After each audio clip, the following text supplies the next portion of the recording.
নমস্কার, রুই মাছ নিয়েছি, আলু দিয়ে করব। আলু নিয়েছি, পেঁয়াজ কুচি করে নিয়েছি, টমেটো নিয়েছি, তেজপাতা নিয়েছি, কাঁচা লঙ্কা, আর এখানে মশলা নিয়েছি জিরে গুঁড়ো, ধনে গুঁড়ো, লঙ্কা গুঁড়ো, একটু হলুদ গুঁড়ো নিয়েছি। এটা দিয়েই আমি ঝোলটা করব। এটা গরম হয়ে গেছে, মাছটা দিয়ে দিচ্ছি।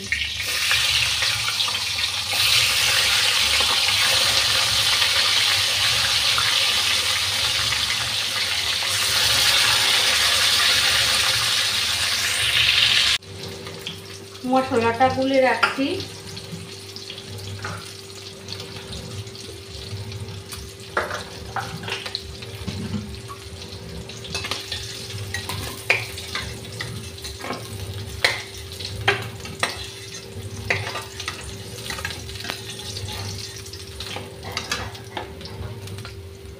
আলুটা ভাজতে দিই।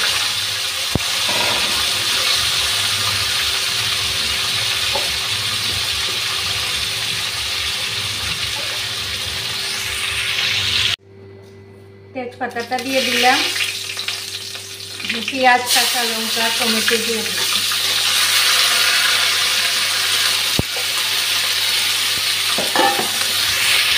টমেটোটা ভাজা হয়ে গেছে, মশলাটা দিয়ে দিচ্ছি। মশলাটা ভালোভাবে কষানো হয়ে গেছে।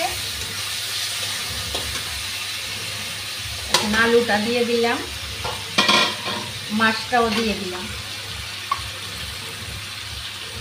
ঝোলটা দিয়ে দিচ্ছি।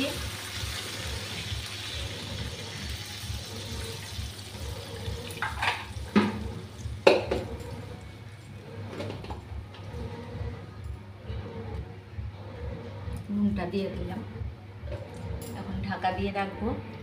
নামিয়ে নিয়েছি রুই মাছের ঝোল। আপনাদের যদি আমার এই সাধারণ রান্নাগুলি ভালো লেগে থাকে তাহলে আপনারা আমার পাশে থাকবেন। আপনাদের সাপোর্টেই আমি এগিয়ে যেতে পারবো। সবাই ভালো থাকবেন, সুস্থ থাকবেন। শুভরাত্রি।